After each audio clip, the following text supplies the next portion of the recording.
y a des éléments extrêmement modernes qui sont précurseurs dans l'entreprise Lu. L'image du produit sur la boîte, c'est eux les premiers, c'est extrêmement moderne. Avant, on utilise des illustrations. Ils vont inventer des formes, comme la forme du paquet du petit Lu, qui est complètement universelle aussi, au-delà du biscuit. Non, ils sont très précurseurs, oui.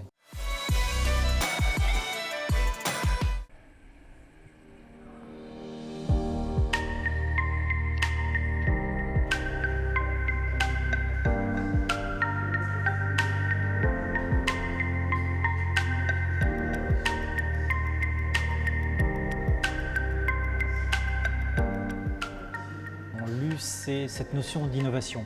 L'innovation, elle est partout. Elle est déjà dans le logo, qui est d'une redoutable force, hein, d'une efficacité incroyable. Et puis l'innovation, vous la trouvez dans le dessin des biscuits, vous la trouvez dans la recette des biscuits, vous la trouvez aussi dans les emballages pour protéger les biscuits.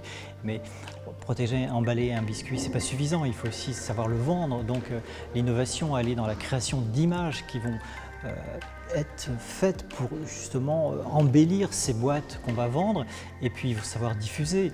Pour diffuser, il faut faire de la communication, et l'entreprise va être extrêmement innovante en matière de communication.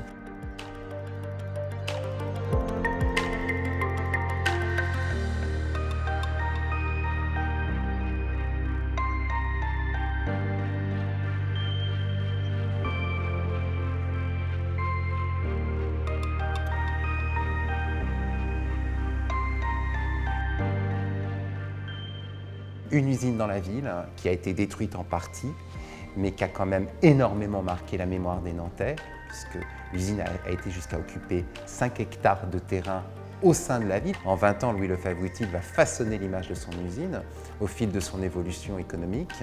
Et c'est véritablement un temple du biscuit, un château industriel qui répond quelque part au musée d'histoire de Nantes et au château des Ducs de Bretagne, qui se trouve pile en face justement de cet édifice industriel.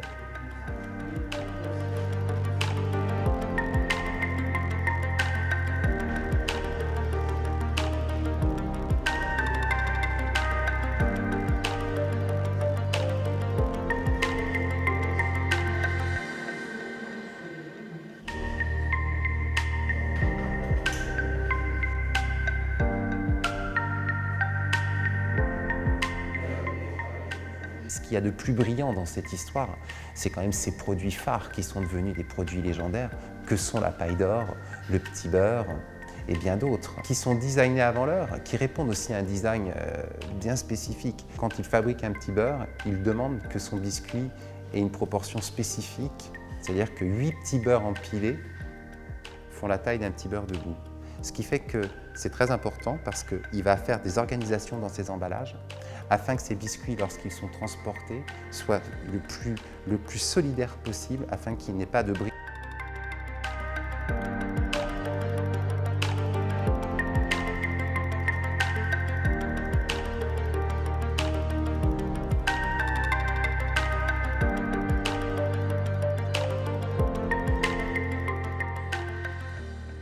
Lu était très attaché à la Bretagne et à Nantes parce que les denrées qui ont fait la qualité de ses produits venaient de la région.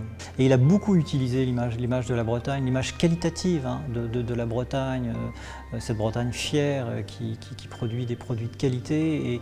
Et lui a joué beaucoup sur cette dimension-là, en créant des boîtes, en créant des emballages, en créant des biscuits particuliers pour véhiculer effectivement ce qui pour lui était un marqueur identitaire fort et qui devait servir à son entreprise.